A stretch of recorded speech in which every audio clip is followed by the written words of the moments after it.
입니다. 오늘 새가족부 헌신 예배를 통해서 새가족 부원뿐만 아니라 저희가 함께 새가족들을 살리고 현장 살리는 또 중요한 우리 시작과 응답이 되었으면 합니다.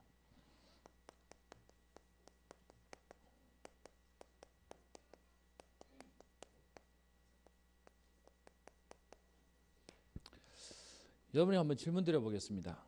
여러분, 전도는 새가족이 잘합니까? 헌가족이 잘합니까? 헌가족이라 좀 표현해서 좀 그런데, 교회 오래 다닌 사람이 전도를 잘할까요? 교회 처음 온 사람이 전도를 잘할까요? 처음 온 사람 맞습니까? 그러면 죄송한데 우리는 소망이 없는데요. 왜 새가족부 헌신 예배 그리고 새가족부에 대한 얘기를 하냐 하면, 여러분들이 알고 계시다시피 오래돼서 헌가족이 돼버리면요, 주변에 전도할 대상자가 다 없어져 버려요. 이미 세상하고 담쌓아 버려가지고 전도의 통로가 없는 겁니다. 제가 서울에 사역할 때, 제가 그 당시는 고등부 담당 교육자였습니다. 그러다가 이제 그 강도사 인원을 받으니까 교구를 하라 그래서 교구에 왔는데, 처음 왔다고 이제 서브 역할로 위에 사수가 있고 제가 부사수로 들어오게 된 겁니다. 그때 제 사수로 있던 사람이 청년부 사역을 하는, 저희가 한 번씩 와서 사역하는 그 별명이 불타는 호빵맨이라고 하는 황철 목사님이 제 사수였습니다. 그래서 이제 제 주일날은 고등부 사역을 하고, 그리고 평일날은 이제 교구 사역 때문에 따라다니는데, 이 목사님이 이제 교구에 오면 교구 얘기를 해야 되는데 내 청년부 얘기를 하는 겁니다. 그러다가 월요일날 저녁에 전도하는 현장이 있는데, 거기서 이제 생명운동이 일어난다고 얘기하는 겁니다. 여러분, 아마 우리 다 복음 가진 분들은 마음에 뭐가 있냐 하면, 그 어떤 기쁨보다 현장에 복음이 전해지고 생명이 살아나고 영접이 되어지고 양육이 되어지는 걸 보는 것만큼 기쁨이 없으실 텐데, 그거 된다고 얘기를 하니까요, 제가 부탁을 했습니다. 목사님, 저 거기 한번 가보고 싶습니다. 그래서 따라간 데가 어디냐 하면, 여러분 신촌에 가면 들어보세요. 신촌이라고.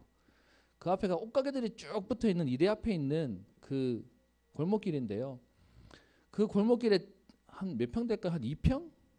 한 2평, 3평 되는 옷집이 쫙 다다닥 붙어 있는데요. 그 집에 있는 한 청년의 옷가게였습니다. 우리 대구로 치면 어디라고 얘기할까요? 지금도 있나요? 밀레오레라고 있나요? 지금은 없어졌나요? 지금 없어졌어요? 옛날에 그 밀레오레 같은 데 가면 왜 이렇게 타운에 옷가게들 막 붙어가지고 앉아있을 자리밖에 없는 옷 파는 그런 데 있지 않습니까? 여러분, 거기에 전도하러 여러분들 보내면 전도 되실 거라고 생각하십니까?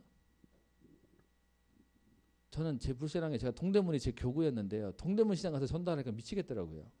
누구한테 말해야 될지를 모르겠어요. 그런데 신기한 건 뭐냐 하면, 여러분, 그 안에 있는 사람들의 고민이 뭐겠습니까? 그 매장 그거 하나인데, 여러분 서울만 해도 이 매장인데 월세가 몇백씩 해요. 그러니까 내 고민이 돈 벌어야 되는데 라는 개념이에요. 여러분 알다시피 거기 오는 사람들은 이 집도 옷가게, 이 집도 옷가게인데 굳이 우리 집에 와서 옷을 사야 되는 그 고민들 속에 서로 다 경쟁자잖아요. 제가 나중에 알았습니다. 우리가 전도하러 가려니까 어렵지만 거기 있는 사람들은요, 엄청 갈급해요. 24시간 거기서 있다 보니까 너무 갈급한 겁니다. 제가 아는 한 분은 거기서 말씀 운동을 시작했는데, 야간에 도매로 옷 떼시는 분이세요. 그런데 이분이 밥 먹을 때 잠깐 가서 툭툭 건드리면서 복음 전하고 평안하지 않을 수밖에 없는 이유를 설명했더니, 여러분 보통 야간이라고 아침에 되면 8시, 7시, 8시 되면 마감합니다. 좀 빨리 되면 6시도 마감하는데, 그거 끝나고 집에 안 가요. 그래서 뭐하냐, 모여서 지교회 자기들끼리 모여서 예배 드리고 집에 가세요. 뭔 얘기냐, 여러분, 그 사람들이 갈급하다는 걸 제가 거기 가보고 알았거든요. 그러니까 그 신촌 앞에 있는 그 조그만한 가게들 속에 한 여자 청년이 가게를 하나 얻었어요. 여러분, 그런 가게가 돈 있는 사람 말고는 다 빚진 거거든요. 보증금 몇 억에 뭐 거기다가 월세 얼마 주고 하는 거니까 먹고 살기 바쁜 거예요. 근데 이 청년이 전도해서 교회 등록을 했는데, 이 청년이 자기가 너무 시달리니까, 여러분 그 예술 쪽 하는 사람들이요, 좀 잘 시달려요. 감각적이기 때문에 잘 걸립니다. 그러니까 본인이 너무 힘든데 예수 만나고 좋으니까 보통 9시에 문을 닫는데요, 월요일날 저녁만은 8시에 문을 닫아요. 그리고는 뭐냐, 옆에 있는 사람에게 복음을 전하는 거예요. 그래서 거기에 다락방하러 가면 그 옷가게 하시는 여자 청년이 전도를 한 명씩 해놓고 또 한 명씩 해놓으니까 매주 가면요 새로운 사람이 와서 영접 운동이 일어나는 거예요. 근데 이게 교회 소문이 나니까요. 여러분 그 바깥에 옷 내놓은 게 저녁에 이제 마감하려고 옷 다 집어 넣어놓으면 얼마나 좁겠습니까? 근데 제가 그 다락방 가보고 기절하는 줄 알았습니다. 그 안에 들어갔더니 사람이 10명이 넘게 들어와 있어요. 그럼 다 전도했냐? 그게 아니고요. 거기가 전도운동이 일어난다라고 그 교회에서 그거 보고 싶은 사람 한 10명, 기존 청년 10명 오고요. 그 한 5명 정도만 그 관계된 사람들이 와서 말씀 운동하는 거예요. 근데 제가 거기를 가서 2번 가봤습니다. 근데 뭐가 보이냐? 하나님의 생명이 오니까 그곳에 생명운동이 일어날 수밖에 없는 영적 분위기가 있어요. 그러니까 메시지는요 매주 가면 똑같아요. 왜냐하면 오늘 4명 있었는데 다음에 1명 새로 오니까 이 1명은 또 새로 오니까 이 사람에 맞춰서 또 복음 메시지 하는 거예요. 그러니까 갈 때마다 계속 복음 메시지만 하는데 웃긴 건요. 사람이 늘어요. 전 여러분이 한번 여쭤보고 싶어요. 여러분 한 10명 모이는 다락방 보셨습니까? 그것도 지속되는 다락방 보셨습니까? 제가 그때 뭘 봤냐 하면 전도하는 한 사람이 이렇게 영향을 주는구나를 봤습니다. 그래서 오늘도 새가족부 메시지를 하지만 저는 감히 얘기합니다. 새가족만 우리 잘 챙겨도요. 전도의 문은 열립니다. 현장에 나가서 전도지 안 돌려도요. 유 목사님이 얘기하십니다. 본인 성격에 나가서 전도 못한대요. 그런데 유 목사님은 전도 어떻게 하냐. 교회 오는 새가족을 관심 있게 본대요. 새가족을 돕는데 그 뒤에 전부 다 문이라는 겁니다. 그래서 오늘 새가족부 헌신 예배지만 사실은 우리 교회 전체가 새가족부의 마음으로 우리가 새가족을 돌아보고 거기에 대한 준비들을 하는 우리 시간이 되었으면 좋겠습니다. 오늘 선언으로 제가 말씀드렸는데요. 우리는 전도에 대해서 오해하고 있습니다. 아까 말씀드린 전도는 새가족은 못한다고 생각해요. 그런데 바꿔서요. 그러면 우리는 오래 훈련받은 우리는 할 수 있습니까? 우리 오래돼서 안 됐다 그러고요. 새가족은 새가족으로 안 된다고 생각하고요. 그게 우리가 가지고 있는 전도의 오해예요. 여러분 전도는 누가 하냐면 복음 가진 사람이 하는 겁니다. 그래서 우리가 첫 번째로 기억해야 될 건요. 내가 있는 모든 현장이 전도 현장입니다. 그래서 아까 얘기 드렸던 저는 그 동대문 시장에서 말씀 운동이 일어나는 거 보고 깜짝 놀랐습니다. 그 안에 갈급한 사람들이 기다리고 있으니까 와서 툭 건드렸더니 그 사람들끼리 모여서 예배가 돼요. 사실은 그 새벽 모임이다 보니까 저희 집에서 동대문에 그 아침에 가려면 어마어마하게 막히거든요. 그래서 사실 몇 번 못 갔어요. 그런데 그 현장에서 그 지속하니까 아예 그 안에서 사역자가 나와버렸어요. 그래서 그냥 우리끼리 알아서 하겠으니까 목사님은 그냥 한 달에 한 번만 오십시오 라고 해서 안 가도 될 만큼 현장에 모입니다. 우리가 생각하기에 안 된다고요? 아니요. 사람이 있는 모든 곳에는 갈등이 있고 문제가 있습니다. 그래서 현장에는 제자가 기다리고 있는 겁니다. 그리고요. 때로는 우리가 사람을 초청해서도 우린 전도하는 겁니다. 여러분 왜 초청해야 되죠? 오전에 말씀드렸던 것처럼 사람들은요. 신에 대한 막연한 두려움이 있기 때문에 함부로 못 와요. 그래서 여러분 어떤 면에서는 교회에 발을 디딘다? 불신자들은요. 간이 콩알만해져서 함부로 못하는 겁니다. 그런 사람들을 우리가 필요하다면 때로는 초청해서도 복음을 전하는 겁니다. 유 목사님 어제 표현에서는 사도행전 18장 24절 25절에 보면 브리스길라 아굴라가 아볼로에게 전도하는 내용이 나오죠. 집에다가 모셔가지고 대접하면서 복음을 전하게 합니다. 그리고요. 때로는 우리가 가서 복음을 전해야 할 현장도 있습니다. 그게 우리가 얘기하는 사도행전 13장의 무섭 현장이에요. 16장의 점술 현장이에요. 19장의 우상 현장이에요. 여러분 이런 데도 가서 복음을 전하는 겁니다. 그런데 여러분 여기 가서 복음을 전하는 것도 당연한 건데 그 사람이 자기 발로 교회를 찾아왔어요. 여러분 그러면 우리에게는 어떤 면에서는요. 눈에 불을 켜야 되는 거 아닙니까? 그래서 새가족부를 놓고 우리가 같이 기도하는 겁니다. 여러분 하나님이 정말로 예배한 사람이 있다면 누구에게 보내시겠습니까? 어느 교회에 보내시겠습니까? 그래서 우리가 가서도 전도해야 되는데 교회를 찾아오는 새가족이요. 여러분 새신자라고 안 쓰는 이유가 있습니다. 새신자라면 교회를 처음 온 사람이에요. 근데 교회는요 처음 온 사람 말고 누구도 오죠? 허한 신자도 와요. 오래된 기존 신자도 와요. 그래서 저희 교회를 처음 오는 사람이라고 해서 새가족이라고 쓰는 겁니다. 그러면 우리 안에 사실 고민은 뭐야 되죠? 우리 교회를 오는 사람을 이게 사실 맞춤으로 도움이 돼야 되는 겁니다. 그래서 필요한 게 뭐냐 하면 300% 배려하는 겁니다. 여러분 우리는 너무 당연한데 그들이 와보면 교회는요 사실 낯선 거예요. 교회를 다녀봤지만 여러분 다른 겁니다. 여러분들이 보시기에는 너무 당연한 건데 우리 교회가 쓰는 우리 그 뭐죠? 1년짜리 헌금 봉투?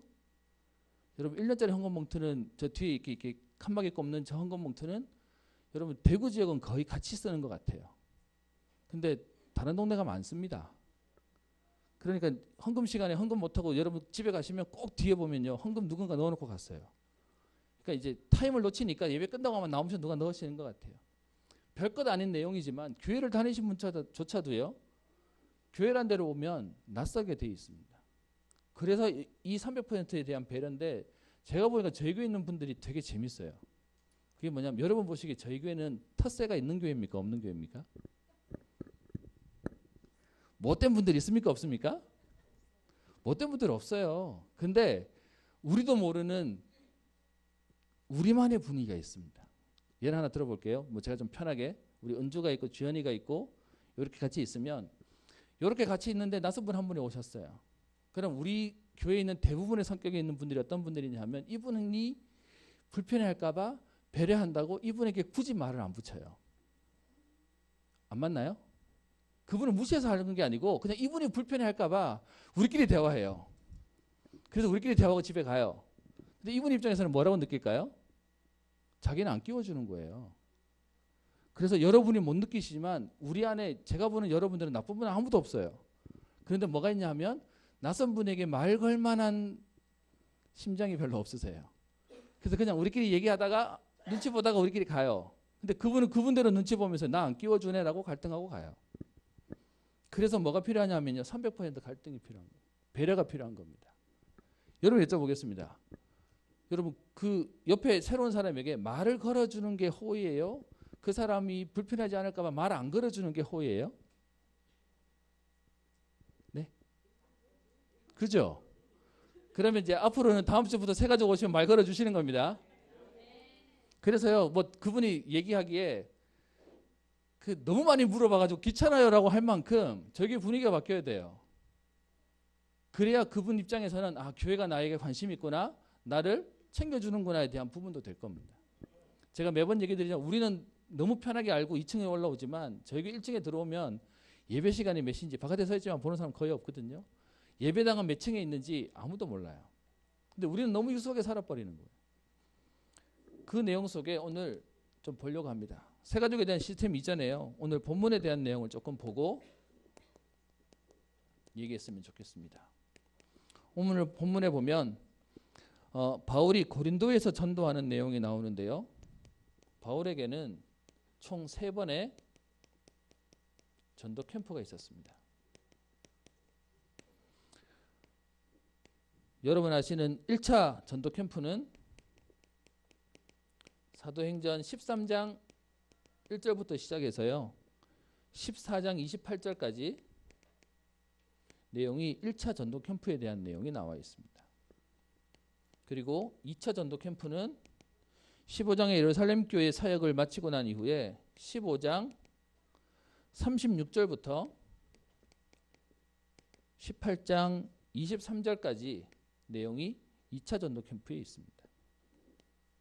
그리고 3차 전도 캠프는 18장 24절부터 20장 38절까지가 바울의 3번째 전도 캠프를 다녔던 내용이 나옵니다. 이 일 이후에 이제 예루살렘에 들어가게 되는 내용으로 바울의 여정이 끝나는데요. 그 가운데 오늘 18장을 읽었으니까 요 2차에 대한 그림이겠죠. 1차는 현장만 밟고 왔어요. 2차 때는 그 현장 가운데 지역마다 응답받는 사람들이 생겨요. 그래서 16장에 보면 빌립보에는 루디아가 생기고 17장에 데살로니가에서는 야손이 생기고 18장 고린도에서는 브리스라 아굴리아가 생기고 그 내용들이 이제 나오는 내용입니다. 그래서 위치를 보시고 그다음 내용합니다. 그래서 고린도에 전도하러 가는 내용입니다. 여러분 이 고린도는 지금의 그리스 이 당시에는요 마케도냐 아가야 지방이라고 하는 마케도냐에 소속되어 있는 고린도인데요. 여러분 그 지금도 고린도는 코린트라고 하는 지역명으로 그 해협이 이렇게 지나가는 데여서 굉장히 상업적으로 발달된 도시이기도 합니다. 그곳에 왔더니 하나님이 뭘 주세요? 만남을 주세요. 그 만남이 무슨 만남입니까? 브리스길라와 아굴라에 대한 만남을 주세요. 이 내용 속에 여러분 한번 우리 그동안 많이 들었던 브리스길라 아굴라인데요. 아굴라라는 사람이 나옵니다. 아굴라가 남자예요, 여자예요? 남자입니다.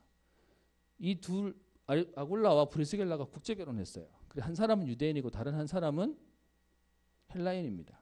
누가 그러면 유대인일까요? 아굴라가 유대인입니다. 그 내용이 오늘 본문에 보시면 나오죠. 18장 2절에 보면 본도에서 난 유대인 아굴라라고 하는 유대인 여기가 남자예요. 그리고 그 사람이 지금 헬라인을 하나 만나는데 그 사람 이름이 누구냐 하면 브리스 길라라고 하는 헬라인 부인을 만나게 되는 겁니다. 그래서 로마에서 살고 있는데 그런데 문제는 뭐냐? 그 당시에 죄송합니다. 이렇게 쓸게요. 글라우디오라고 하는 황제가 로마의 네 번째 황제인데요. 이 글라우디오 황제가 처음에는 유대인에게 친유대인 정책을 펼쳐요.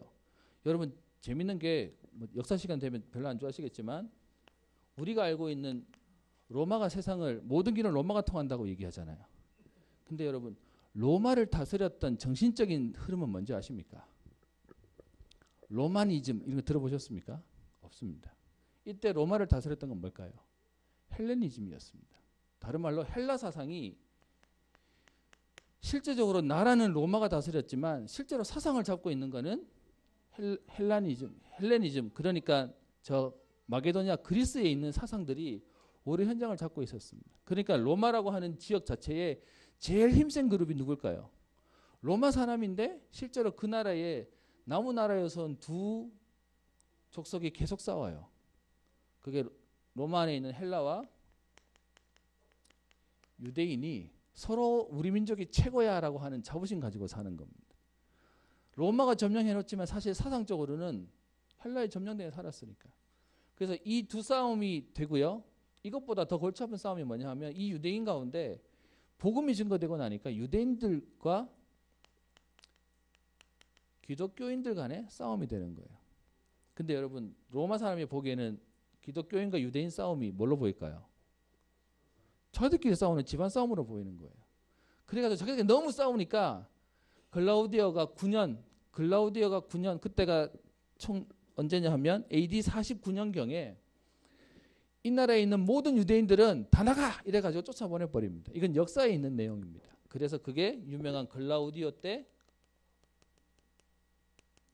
글라우디오 칙령 다른 말로 얘기하면 나사렛 칙령이라고 얘기하는데 AD 49년경에 모든 유대인들을 다 쫓아냅니다.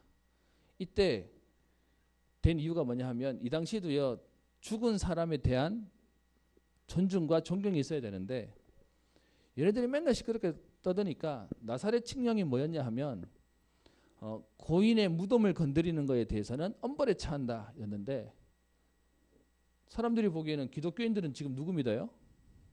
무덤에 들어가서 부활했다고 하는 예수 믿고 이러니까 이제 이거 가지고 이제 소위 말하면 잡아버린 겁니다. 그래서 쫓겨나서 이들이 지금 어디에 와요? 그 옆에 있는 나라라고 하는 마게도냐에 와 있는 겁니다. 그럼 여러분 이 사람들은 사실은 지금 굉장히 어려울 수 있는 상황이에요. 그런데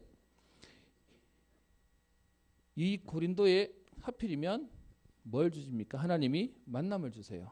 누구를 만나게 합니까? 바울과의 전도자와의 만남을 하나님이 주십니다. 그래서 그 바울이 회당에서 오늘 복음을 전하는 내용이 나오는데요. 4절에 얘기합니다. 안식일마다 바울이 회당에서 강론하고 유대인과 헬라인을 권면하니라 라고 되어 있습니다. 그래서 아까 얘기 드렸던 헬라인과 유대인이 그 당시 주류였어요. 그래서 그들에게 복음을 전하고 있는 그 내용입니다. 안식일마다 이 일들을 하고 있는 겁니다. 그런데 문제는 보세요. 5절에 바울이 하나님의 말씀에 붙잡혀 유대인들에게 예수는 그리스도라고 밝히 증언합니다. 여러분, 밝히 증언하면 현장에는 뭐가 일어나야 되죠? 응답이 일어나고 역사가 일어나야 되는데, 그런데 오늘 보면 현장의 응답이 어떻게 와요? 대적이 일어납니다. 그래서 이 회당에서 말씀 못 전하게 하는 겁니다. 여러분, 그러면 회당에 이렇게 예배드리는 장소에서 말씀 전하다가 여기서 못 전하게 하면 쫓겨나야 되잖아요. 그러면 문이 막힌 것처럼 보이는데 여기에서 중요한 하나님의 응답을 누리게 됩니다. 그 내용이 오늘 보시면 7절에 거기서 옮겨 하나님을 경외하는 디도 유스도라고 하는 사람의 집에 들어가게 됩니다. 그래서 누구를 만나요? 디도 유스도라고 하는 회당에서 대중을 놓고 하던 사역이 지금 개인을 놓고 하는 사역으로 바뀌어버립니다. 여러분, 어떤 면에서 바울 입장에서는 마음이 어땠을까요? 되게 안 좋았겠죠. 현장에서 사역하는데 막혀버리니까요. 그런데 성경은요, 요 한 사람 보고 들어갔는데 성경은 뒤에 얘기합니다. 7절에 보면요, 디도 유스도라고 하는 하나님을 경외하는 사람 집에 가는데 하필이면 그 집이 어디예요? 회당 바로 옆에 있어요. 그 역시 여러분, 지역은 중요한 것 같아요. 거기서 디도 유스도 한 명을 놓고 사역을 시작하는데 하나님이 어떤 응답을 주세요? 그 다음 8절에 보시면 회당장 그리스도가 돌아옵니다. 여러분, 회당장이 돌아왔다는 얘기가 말하면 뭘까요? 지금 우리로 치면 옆에 있는 성당의 신분, 그 책임 신부님이 뭐라고 부르죠? 갑자기 생각 안 나네요. 주임 신부인가요? 성당 책임자가 돌아와 버린 거예요. 옆에 있는 절 같으면 절의 주지스님이 돌아와 버린 거예요. 여러분, 한 사람을 놓고 사역을 시작했는데 회당장이 돌아와요. 그리고 그뿐만 아니라 8절 뒤에 보면 온 지방과 더불어 주를 믿게 되고요. 그것 때문에 뭐도 생기죠? 고린도 사람에게 복음이 증거되는 역사가 일어나게 되는 겁니다. 오늘 여러분들이 이 얘기를 하는 건 뭐냐 하면, 여러분, 대중으로 뭔가를 해야 된다고 생각하지만 한 사람을 통해서 하나님이 현장의 문을 열어버렸어요. 그래서 한 사람이 중요하다는 얘기하고 싶어도 지금 말씀드리는 겁니다. 그랬더니 수많은 고린도 사람도 듣고 믿어 세례를 받더라라고 합니다. 이때 이들이 바울이 붙잡았던 말씀이 있습니다. 오늘 어떤 면에서 사역자에게 전달하고 싶은 말씀이 이건데요. 오늘 9절에 얘기합니다. 밤에 주께서 환상 가운데 바울에게 말씀하시되, 뭐라고 얘기하죠? 두려워하지 말래요. 왜 두려워하지 말라 그럽니까? 회당에서의 사역이 막혀버렸거든요. 그래서 문이 막힌 것처럼 보이는데 하나님께서 지금요, 하나님의 일을 벌이신다는 겁니다.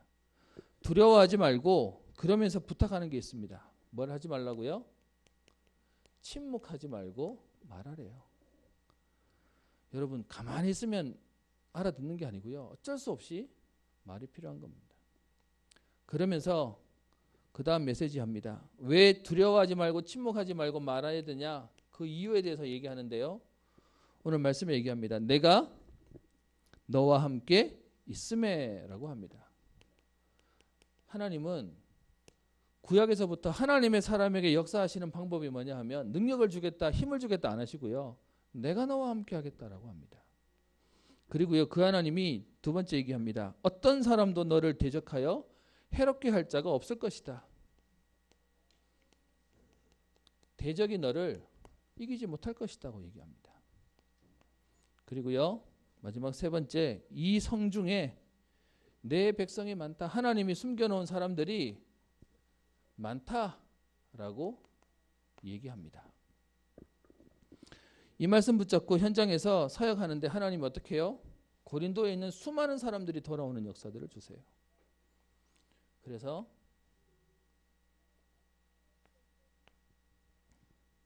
이 언약 붙잡고 지금 1년 6개월 동안 하나님의 말씀을 가르치니라라고 얘기하고 있습니다. 그래서 오늘 이 말이 뭐냐 하면요. 시스템입니다. 오늘 여러분들하고 이 얘기를 좀 해보려고 생각하고 있습니다. 여러분 사역자분들이 어떤 면에서는요. 이런 사람 만나고 까다로운 사람 만나서 이렇게 당하고 저런 사람 만나가지고 요구하고 당하면 사역하기가 싫어져요. 여러분 교회 와서 시험 드는 게 뭐죠? 시험 들어가 나 일 열심히 할래. 그런 사람 아무도 없습니다. 시험 들어가 뭐 하죠? 나 이제 가만히 있을래. 그래서 교회에 가만히 있을래 하시는 분들은 시험 드신 분들이세요. 그래서 딱 뭐라고 얘기하죠? 두려워하지 말고 침묵하지 말고 말을 해요. 우리의 역할이 있다고 얘기하는 겁니다. 그래서요. 오늘 부탁이 있습니다. 앞으로 새가족부는 요 4가지를 놓고 기도해 주셨으면 좋겠습니다. 그게 뭐냐 하면 여러분 새가족부는 교회에 오는 새가족이 여러분 한번 생각해 보세요. 이 동네에 만약에 새신자가 왔어요. 그분 마음속에 교회를 가야 됐다고 생각을 하면 저희 교회는 몇 번째 정도 올 것 같습니까? 이런 생각 한 번도 안 해보셨습니까? 무슨 말이냐면 저희 교회가 만약에 지하실에 있거나 2층에 상가에 있거나 하면 여기 오는 분들이 십자가를 쳐다보고 대략 보는데 저희 교회처럼 건물이 있으면 저기부터 먼저 가봐야지라고 생각하는 것 속에 저는 저희 교회를 일찍 오는 편이라고 생각합니다. 교회를 돌아보시는 분들이 오신다면요. 그럼 저 뒷자리에 오겠죠. 완전 새가족 말고요. 교회를 좀 아시는 분들은 오면 요즘은 여러분 교회 함부로 와서 등록 안 하잖아요. 어떻게 하겠죠? 이 교회를 가볼까? 저 교회를 가볼까? 그래서 오늘은 여기를 가볼까? 여기를 가볼까 하겠죠. 그럼 저는 생각해요. 뒤에 와보시는 분이 오늘 뭐하러 왔냐? 오늘 교회가 어떤지를 와봤을 거라고 생각합니다. 그래서 교회 뒤에 오시는 분들에게 사람을 붙여서 얘기를 해보면 대부분 뭐라고 얘기하냐? 다니러 왔어요가 대부분입니다. 19명이 다니러 왔어요. 진짜로 다니러 왔는지 보고 가시는지는 잘 모르겠지만 그렇게 오시는 분들이세요. 그럼 이분들을 놓치면 사실은요. 한 바퀴 돌아보고 다시 돌아올까요? 왔다 가서 우리 교회 분위기 딱 보고는 아실 것 같은데요. 여러분 같으면 우리 교회 오실 것 같습니까? 안 오실 것 같습니까? 대답하지 마십시오. 상처받을 것 같습니다. 우리 교회만의 분위기가 있어요. 그죠? 그래서 뒤에 와서 보시고는 그러고 가시는 거예요. 그러니까 이분에게 사실은 어떤 마음으로 왔는지 모르지만 이분을 그냥 놓치면 안 되는 거죠. 그래서 제일 먼저 우리에게 필요한 게 뭐냐 하면 새가족부 안에 환영팀이 있어야 됩니다. 와서 앉아있는데 자기 발로 등록카드 내가지고 나 이 교회 등록하겠습니다라고 말하는 사람이 극히 적을 겁니다. 현장에서 양육되어서 오는 사람 아니면요. 양육되어서 와도요. 지금 저희 교회 몇 분 그렇게 현장에서 연결되어지는 분이 오시는데 이분들이 지금도 질문해요. 아니 구원받으면 되지 교회는 계속 와야 되냐. 그리고 교회는 그냥 다니면 되지 꼭 등록해야 되냐. 이러면서 계속 옆에 붙어 앉아 계세요 지금. 그게 현장의 모습이니까 당연히 뭐 해야 될까요? 파악하는 게 필요합니다. 여러분 그동안 우리 이 일을 누가 했냐 하면 교육자가 했어요. 그죠? 그러니까 교육자가 없으면 누가 해주십니까? 지금 새가족부가 나름 계속 모임을 하는 것도 압니다. 10시부터 모임도 하시는 것도 압니다. 근데 앉아서 새가족부가 내 발로 나 새가족이니까 나를 양육해 주세요 하고 들어오는 사람은 지극히 적습니다. 그러면 사실은 앉아서 사람을 기다리는 것보다 필요한 게 뭐죠? 누군가가 여기서 새가족이 오는 거에 대한 파악들이 필요한 겁니다. 그래서 새가족부 안에 첫 번째 해야 될 게 뭐냐면 환영팀이요. 가능한 여기에는 가장 교회에서 얼굴이 제일 좋으신 분이 서는 게 좋습니다. 아, 이게 이 정도 교회 수준이구나 생각하시는 분이. 그래서 그분을 누군가 파악하는 겁니다. 여러분 어떤 면에서는 앞으로 만약에 저희 교회 새로운 교육자가 왔어요. 그 교육자가 여러분들 파악하는데 얼마나 걸릴까요? 몇 개월 걸리겠죠. 그럼 앞으로 교육자 왔다 갔다 할 때마다 교육자한테 글 맡기면 죄송하지만 놓치는 사람 되게 많을 겁니다. 차라리 여러분 우리 중에 정도 되면 저도 이제 2년쯤 되니까 우리 교인이다 아니다 알겠어요. 그럼 우리 중에 뭐가 나와야 되냐면 이거 파악할 수 있는 사람이 나와야 되는 거예요. 감사한 거는 우리 권사님 중에 한 분이 이거 해야 되겠다고 문 입구에 서 계시더라고요. 그래서 들어올 때 그분을 파악하셨대요. 어떻게 오셨습니까? 했더니 교회 다니러 왔대요. 그런데 제가 이제 여기서 모르고 예배 끝나고 난 뒤에요. 바깥에 나가가지고 이제 인사한다고 서 있으면 그렇게 오시는 새가족분들이 거의 몇 번째로 나가시겠습니까? 거의 제일 먼저 나가거든요. 그래서 저는 그분이 이제 처음 보이는 분이니까 안타까우니까 어떻게 오셨습니까? 했더니 다니러 왔어요 하고 나가시는데 붙잡고 싶은데 뒤에 와서 막 인사하고 있어요. 여러분 제가 장로님들하고 인사해야 되는데 제 입장에서는 사실 이분이 지금 오늘 예배가 어땠는지 그리고 오늘 말씀을 듣고 어떤 마음이 생기셨는지가 너무 궁금한데 오늘 훅 나가시는 겁니다. 그 권사님에게 제가 물었어요. 그 밑에서 이렇게 우리 새가족부에서 한 분 계시는 그 권사님에게 권사님 저분 그냥 가시는데 했더니 들어오실 때 물었대요. 그래서 들어오실 때 파악이 돼가지고 어떤 분이시냐고 했더니 뭐 다니러 왔습니다. 뭐 했습니다라고 했다는 거예요. 그래서 이제 내 할 일 다 했다는 거예요. 저는 그분은 뭘 할 마음이 아니고요. 여러분 그냥 왔다가 만약에 하나님 말씀이 들렸다면 들어올 때가 중요합니까? 나갈 때가 중요합니까? 당연히 나갈 때가 중요한 거겠죠. 그러면 그 나갈 때 여러분 교인을 하는 사람 맞추려고 하는 게 아니라 정말로 하나님이 말씀드릴 사람이 맞고 생명운동할 사람이 맞다면 붙이시겠죠. 그럼 오늘 예배 어떠셨어요? 말씀은 어떠셨어요? 라고 사실 물어보고 보낼 수 있는 겁니다. 그래서 그 파악할 수 있는 팀이요. 그리고 그 가운데 자연스럽게 만남에 대한 부분들을 가질 수 있는 사람을 얘기하는 거죠. 그래서 제일 먼저 정비하셔야 될 게 뭐냐 하면 환영팀을 만드셔야 됩니다. 들어오는데 나가는데 있는 사람 찾는 거예요. 사실 여기서 이미 파악 다 되는 거죠. 저는 조심스러운 건 하나 있습니다. 그게 뭐냐 하면 워낙 교회들이 시스템이 잘하는 교회들일수록 이건 너무 잘해가지고요. 이렇게 숨도 못 쉬게 하는 교회도 있어요. 이렇게 오자마자 바로 잡아가지고 이렇게 막 바로 등록시키고.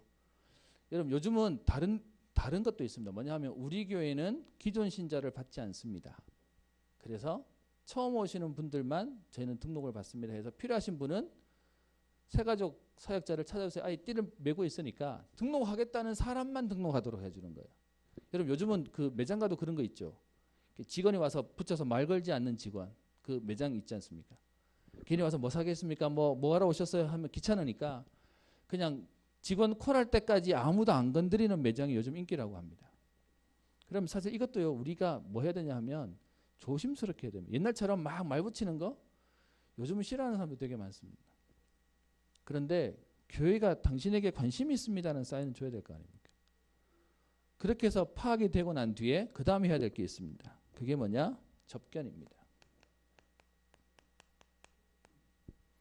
그래서 지금 이 환영팀에 대한 고민은 좀 있습니다. 그게 뭐냐 하면 오자마자 등록카드를 들이댈 거냐 아니면 그분에게 우리가 신중하게 접근해서 예배 드려보고 말씀 들어보고 그리고 결정하십시오라고 해서 기다리든지요.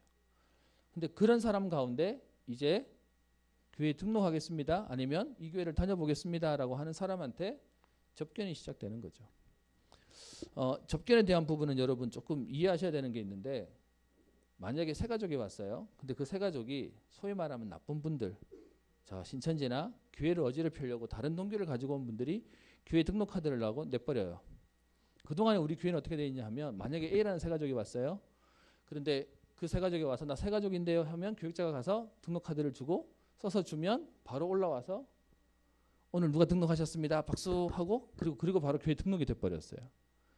그러다 보니까 이런 분들이 교회 무사 통과가 된다고 해서 요즘 큰 교회들은 뭘 하냐 하면 등록 카드를 내면 따로 뒷조사를 좀 합니다. 뭐 이렇게 안 좋은 의미 뒷조사가 아니라 이분이 어느 교회에서 왔다고 되어 있는 부분들을 보면 그 전 교회와 확인을 통해서 이분에 대한 부분이 확인이 되어지면 그 다음에 교육자를 만나고 그리고 교회에다 소개를 합니다. 뭔 말인지 이해되십니까? 그렇게도 할 수 있습니다. 저도 그래서 지금 마음으로는 오자마자 저도 모르는데 카드만 보고 누가 오셨네요 이거보단 제가 따로 이분을 먼저 만나서 이분에 대한 배경, 컬러 또 이분의 어떤 면에서는 필요한 부분들을 알고 그리고 난 뒤에 제가 교회를 소개하는 게 어떨까라는 생각도 하고 있습니다. 뭐 이거는 이제 바꿀 수 있는 거니까요. 그래서 등록에 대한 부분들을 이때 하려고 합니다. 그러면 교회 등록과 상관없이 이 팀은 부담 안 되지만 어떤 면에서 아주 깔끔하게 사람을 도울 수 있을 수 있도록 해야 되는 거겠죠. 그리고는 교회가 등록이 되면 등록을 하는 이유는 저겁니다. 이 사람에게 필요한 사역자와 도움이 뭐냐에 대한 부분들을 보기 위해서요. 그래서 파악이 되어지고 그리고 필요하다면 교회에 소개를 하는 겁니다. 등록할 때 바로 준비해야 될 게 있습니다. 이따 저기다 좀 쓰겠는데요. 이러고 난 뒤에 이제 해야 될 게 뭐냐 하면 교육, 양육이 필요한 거죠. 여러분 저희 교회 세가족 교육은 총 5주로 되어 있습니다. 근데 그 5주 가운데 아까 얘기 드렸던 세가족과 새신자는 다릅니다. 어떤 면에서는 교회를 처음 온 사람에게 5주는 그거 가지고 교회를 거의 모릅니다. 반대로요. 기존 교회를 다니는 사람에게 세가족 메시지를 하면 뭐라고 얘기하냐? 나를 무시한다고 뭐라 해요. 그러면 세가족 메시지를 도대체 어떻게 해야 되겠습니까? 제가 지난번 우리 추석 때인가요? 메시지 보고 제가 놀란 게 전에 있던 큰 교회도 그렇게 안 만들었는데 그 교회 신자가 많은 집 그 추석 때 예배 드리는 그거와 이거에 대한 컬러를 이렇게 두 개 바꿔놨길래 이렇게도 할 수 있구나라는 생각도 듭니다. 그래서 사실 세가족 5주 교육도 아예 두 개로 만들어야 되냐라고 생각도 있지만 저는 저희가 생각하는 부분은 저희 교회에 오시는 분이 오래 다니시던 아니면 처음 오시는 분이든 정확한 복음에 대한 부분은 전달해야 되지 않냐라고 생각해서 지금 세가족 5주 교육을 하고 있습니다. 이 5주를 할 동안에 해야 될 일이 있습니다. 그게 뭐냐 하면 지금 교회 조직을 어떻게 바꿔놨냐 하면 구역이 있고요. 그리고 또 뭐가 있습니까? 전도회가 있고요. 그리고 또 하나가 지금 새롭게 하려고 하는 건 뭐냐 하면 우리의 산업 전문별을 하려고 합니다. 그럼 5주 받는 동안 이 분이 속해 있는 구역의 구역장님을 만나셔야 돼요. 그리고 이분이 속해 있는 전도회의 전도회장님이 가서 만나야 돼요. 그리고요. 필요하다면 이분이 전문성을 가지고 있는데 그 전문성과 관련되어서 그 전문별 회장님이 가서 만나시는 겁니다. 그렇게 안 되면 5주 교육만 딱 하고 나면 뭐가 생기냐면 5주 교육 끝나고 난 뒤에 뭐가 될까요? 붕 떠버리는 겁니다. 그래서 사실은 5주 안에서 이 만남이 되어지면 5주 끝나고 난 뒤에는 이제는 어디로 갈까요? 그 이후에 편성을 해야 되겠죠. 근데 5주 다 하고 난 뒤에 만나는 것과 이때부터 잘 교육받고 있는지 잘 인도받고 있는지 평상시에 체크가 되어지면 5주가 끝난 뒤에는 돌아가는 겁니다. 이렇게 세 개를 만드는 이유는 이것 중에 하나라도 제대로 걸리면 됩니다. 표현이 좀 이상한 표현이지만 구역에서 잘 도와줄 수 있든지 아니면 전도에서 잘 챙겨줄 수 있든지 그러려면 사실 세가족부는요. 세가족부로만 존재하면 안 되는 겁니다. 교회 전체가 같이 한 사람을 놓고 같이 고민하고 기도하고 이후에 필요하다면 이 사람에게 필요한 사역자가 붙어야 되는 겁니다. 다락방으로 기존 신자가 붙은 게 맞을지 사역을 오래 한 우리 권사님이 좋을지 아니면 갓 복음을 받아가지고 그냥 순수하게 복음을 전달할 사역자가 좋을지에 대한 이후에 구역에서부터 다락방까지 연결하는 이 작업까지 하는 게 그게 세가족을 돕는 겁니다. 그래서 여러분 앞으로 세가족이 오면 저건 세가족부 일이야. 그래서 안 되는 거고요. 온 교회가 사실 세가족에 대한 부분을 신경 쓰고 고민하고 돕는 겁니다. 예를 하나 드리겠습니다. 제가 좀 편해서요. 은주 우리 청년이 세가족을 한 명 데려왔습니다. 은주 옆에 앉혀놓고 있습니다. 그러면 세가족 사역자가 은주 옆에 있는 사람에게 가서 새로 오셨습니까? 라고 물어봐야 되겠죠. 그런데 우리는 보통 어떻게 하냐면 은주가랑 친한 것 같으면 어떻게 하죠? 은주가 살았겠지 라고 놔둬버립니다. 그러니까 이제는 공적인 것과 사적인 것 구별이 안 돼버립니다. 저희 교회가 앞으로 교회가 키워진다고 하면 은주 청년이 전도에서 데려온 친구라도요. 교회 오는 순간 공적으로 세가족부에 양육되도록 던져놓을 수 있어야 됩니다. 그리고 세가족부가 5주 사역을 잘하고 그리고 난 뒤에 다시 돌려보낼 수 있는 그림이 돼야 되는 거죠. 그래서 저희 교회 말씀드린 것처럼 누가 옆에서 데려오면 누구나 친한가 봐. 그럼 저 사람 챙길 거야. 그러면서 그걸로 끝. 이 흐름을 바꾸려고 하다 보니까 공적인 시스템을 얘기하고 있는 겁니다. 꼭 이렇게 안 하셔도 됩니다. 이 포인트들을 잡을 수 있는 그림을 생각하고 움직이시는 겁니다. 그럼 여러분 세가족 사역자는 몇 명 있어야 되겠습니까? 많이 있어야 되겠죠. 이 역할을 할 수 있으려면요. 좀 바꿔서 얘기하겠습니다. 얼마 전에 그런 일이 있었는데요. 세가족으로 어떤 분이 오셨어요. 그분을 세가족 이제 교육 들어가야 됩니다라고 얘기를 했어요. 그랬는데 그분이 세가족 교육으로 어디를 오세요라고 아무도 안 찾아가셨어요. 우리 머리에는 새가족 부실이 어디 있죠? 저기 있어요. 근데 그분은 몰라요. 그래서 제가 밥 먹는데 옆에 계시길래 새가족부 교육 들어가셔야 됩니다. 압니다. 그러더라고요. 그 새가족 사역자분들이 오셔서 언제 어디로 오라고 얘기 들으셨습니까? 했더니 몰라요. 했더니 옆에 있는 분이 제가 그냥 안내 드리려고요. 라고 하더라고요. 그렇게 돌아가니까 문제는 뭐냐 하면 굳이 가서 안 챙기는 겁니다. 우리 할 일이 뭐냐 하면 새가족이 와서 교회 등록되는 순간 새가족 사역자가 그분이 예배를 오시면 어떤 면은 주중의 사역이 뭐죠? 잘 지내십니까? 내일 예배는 오십니까? 예배 오시면 그분 옆에 딱 붙어서 예배 다 드리고 끝나고 밥 먹고 새가족부실까지 가는 거에 교육받고 나오시는 것까지가 새가족부 사역입니다. 그래서 사실은 들어오고 나가는 모든 서비스가 다 되는 게 그게 새가족 사역입니다. 여러분 이거는 새가족부에만 맡겨놓을 사역이 아니고요. 우리가 진짜로 고민하고 인도받아야 됩니다. 제가 너무 쉬운 걸 어렵게 얘기하는 것 같습니까? 저는 마음속에요. 새가족 사역을 하면서 저는 사실 교회에서 자랐지 않습니까? 새가족에 대한 고민 잘 몰랐습니다. 지금도 제가 목사가 되고 담임이 되었기 때문에 어떻게 교회 막 잘해보자 이 말이 아니고 교회의 사명은 교인을 키우는 게 아니고요. 복음에 담나도록 복음이 뭔지를 가르쳐야 됩니다. 그럴 수 있으려니까 사람이 파악이 되고 그들에게 복음 말할 수 있는 시스템이 돼야 됩니다. 그래서 사역자도 사실은요. 지금 배현재 권사님 하시는데 권사님 모자란단 말이 아니라 메시지 할 수 있는 사람이 많아져야 됩니다.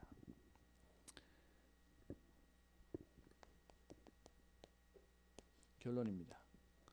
우리에게 어떤 사람이 필요하냐면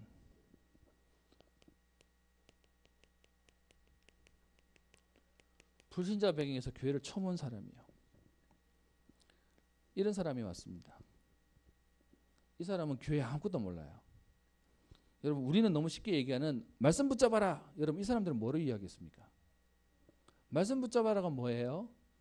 언약 붙잡아라가 뭐예요? 라고 하면 뭐라고 말씀하실래요? 저는 제가 새가족 사역하면서 들어봤습니다. 말씀 붙잡아라 그러니까 이거 꽉 붙잡았대요. 성경책. 여러분 이런 사람들을 도울 수 있으려니까 이럴 수 있는 머리가 필요한 겁니다. 그래서 불신자 배경으로 온 사람에게 말할 수 있는 메시지요. 이분에게 어떤 면에서 메시지 너무 어렵게 하면 힘들어요. 두 번째는요. 기존 신자들이 교회를 옮겨서 올 때가 있습니다. 뭐 이사를 오던 근데 여러분 기존 신자의 특징이 뭐죠? 일단 율법적이에요. 그리고요. 이분이 교회를 옮겼다면 정상적으로 이사를 오는 게 아니라면 전부 다 뭘 가지고 있을까요? 교회에 대한 이거 가지고 있겠죠. 그리고 말씀에 대한 오해를 가지고 있겠죠. 이 사람은 이 사람대로 도울 수 있는 우리 안에 사역자가 준비돼야 됩니다. 번지수 틀리면 곤란합니다. 새가족 사역자들 불신자 배경에 온 사람에게 막 구원은 그렇게 쉽게 되는 거 아니에요. 이래버리면 힘듭니다. 이들이 이만한 배경을 가지고 있다는 게 우리가 이해가 되면 여러분 중에 여러분들 여기 이해되는 사람이 있을 거 아닙니까? 저는 사실은요 PK들 그러면 제 마음속에 많은 고민이 있습니다. 어떤 면에서 PK들만이 가지고 있는 상처를 생각하면 쟤네를 속이 저게 속이 아닐 건데라는 생각도 듭니다. 여러분만이 이해할 수 있는 여러분의 사역자로 들어오시는 겁니다. 그리고요 이거는 우리가 준비되는 만큼 하나님이 보내실 겁니다. 어떤 사람이냐? 영적 문제 가진 사람이에요. 아마 우리가 감당 안 되면 하나님 안 보내실 거예요. 우리 힘들어할까 봐. 근데 진짜로 저희가 복음을 전하는 교회가 맞다면 하나님이 이런 사람들도 보내실 겁니다. 그래서 이쪽에 예민한 사람들은 이쪽으로 가는 겁니다. 이 세 부류를 커버할 수 있으면 저희 교회 하나님이 어떤 새 가족을 보내셔도 감당할 수 있다고 생각합니다. 저희가 복음운동 하면서 여기까지 왔습니다. 그런데 참 안타까운 건 붕어빵에 붕어 없듯이 복음운동하고 여기까지 왔는데 우리가 사실 너무 막연하게 가고 있는 부분도 보입니다. 전도를 하기 위해서다라기보다 저희 교회의 사명은 뭐냐? 한 사람에게도 복음 제대로 제시하는 게 그게 저희의 사명이라고 생각합니다. 감사하게도 우리 새가족 우리 부헌신 예배가 12월 마지막이 되면서 사실 새해 시작하는 것 가운데 이 부분을 놓고 말씀드립니다. 여기에 필요하다면 예산도 생명 살리는 일이라면 여기에 필요한 교재도 여기에 필요한 우리의 응답도 만들었으면 좋겠습니다. 우리 장로님들도 아마 동의하실 것 같은데요. 저희 교회 만약에 새 가족이 왔어요. 누군가 전도해서 새 가족이 왔어요. 이분이 교회를 오려고 마음먹었더니 성경책이 없어요. 그래서 이분이 성경책 하나가 필요합니다. 성경책 하나 사야 되겠다고 마음먹으면 그 성경책은 누가 사줄까요?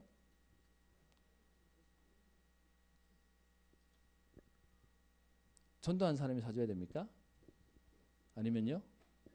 저는 이거 교회에서 좀 이렇게 사주면 안 되겠습니까?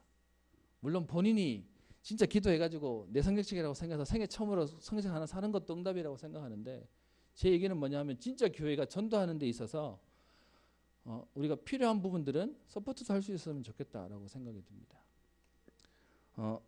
제가 좋은 의미의 그동안 여러분들이 이제 수고해주고 헌신하셨던 건데 예를 들면 우리 어느 집사님이 아기를 낳았습니다. 그 신방을 가는데 그 신방을 가면서 빈손으로 갈 수 있습니까? 아기 낳아서 축하한다는 마음으로 기저귀라도 하나 들고 가고 싶은데 저희 교회는 그동안 기저귀는 누가 산지 아십니까? 가는 사람이 샀습니다. 그게 구역장님이 사셨더라고요. 근데 저는 좀 마음에 뭐가 있냐 하면 우리 안에 좀 룰이 있었으면 좋겠습니다. 그래서 아기 낳은 집 또 아니면 우리 신방 가는 집 또 아니면 뭐 우리 좋은 잔치가 있는 집에 갈 때 우리 안에 전도비들이 있었으면 좋겠습니다. 돈을 함부로 쓰자는 얘기를 말하는 게 아니고요. 진짜로 생명 때문에 우리가 고민하고 인도받을 수 있는 우리 흐름들이 생겼으면 좋겠습니다. 저는 우리 장로님들 당연히 허락해 주실 거라고 생각하고 한데 제가 지금 당연히 뭐 선물을 줍시다를 얘기하는 게 아니라 교회가 거기에 민감하고 예민했으면 좋겠습니다. 말씀을 마치려고 합니다. 두려워하지 말고 침묵하지 말고 말해라. 왜냐? 이 성 중에 내 백성이 많이 있다라고 얘기합니다. 모든 사람이 복음이 필요합니다. 그 복음의 비밀을 하나님 우리에게 알게 하셨습니다. 이 일을 할 수 있는 우리의 사역들이 되었으면 좋겠고요. 그래서 앞으로는 저 뒤에 여러분 계시다가 새 가족이 오면 반갑습니다도 할 수 있고요. 또 처음 뵙습니다라도 할 수 있고요. 이걸 워낙 강조해서 훈련되어 있던 교회에는 약점도 하나 있어요. 뭐라고 얘기하냐니까 새 가족 5주 동안은 정말 귀찮고 버거울 만큼 사람들이 와서 아는 척 해준대요. 근데 문제는 그 5주 딱 지나고 나니까 이렇게 너무 허전할 만큼 아무도 자기한테 말 안 걸어준대요. 여러분 그런 감이 있다 할지라도요. 어쨌든 5주 동안 해주는 거지 않습니까? 저도 제 안에 좀 그랬으면 좋겠습니다. 필요하다면 이것도 매뉴얼 잡으면 됩니다. 5주 동안에 1주 차에는 구역장 만나고 2주 차에는 전도회 만나고 3주 차에는 누구 만나고 4주 차에는 누구 만나고 저는 만약에 할 수 있으면 새 가족으로 오시는 분이 5주 차에는 당회도 만나고 뭐 그렇게 해서요. 오늘 응답들을 우리 전 교회가 같이 나누고 하나님 증거들도 보고 저는 그게 은혜라고 생각합니다. 우리 현장 살리고 시대 살리고 특별히 사람 살리는 응답이 시작되기를 주의 이름으로 축원합니다. 기도합니다. 살아계신 하나님 아버지 디도 유수도를 통하여 고린도 지역에 전도운동이 일어났던 하나님 그 축복이 오늘 새가족 헌신 예배를 드리는 우리 모든 전도자들을 통하여 이 일을 놓고 기도하는 성도님들을 통하여 우리의 현장에 주의 교회에 일어나기를 소원합니다. 하나님 이 일을 감당할 수 있도록 우리에게 두려워하지 말며 침묵하지 말고 말하라. 내가 너와 함께 있으면 너를 대적할 자가 없으며 이성 중에 내 백성이 많다는 하나님의 약속을 확인하며 그 축복 가운데 사람과 또 하나님 지역과 현장을 살리는 하나님의 응답을 누리기를 소원합니다. 하나님 사람을 살릴 준비가 되어지게 하셔서 하나님께서 갈급한 자, 충성된 자, 사명자들을 보내시며 그들을 다시 현장의 사역자로 파송시킬 수 있을 만한 응답을 누리게 하옵소서. 지금껏 수고한 모든 우리 새가족 사역자들과 이를 놓고 기도하며 헌신했던 모든 성도님들에게 은혜를 더하여 주셔서 저들의 하는 일과 업이 또 하나님 후대가 복을 받는 축복들을 누리게 하옵소서. 감사드리며 예수님 이름으로 기도합니다. 아멘.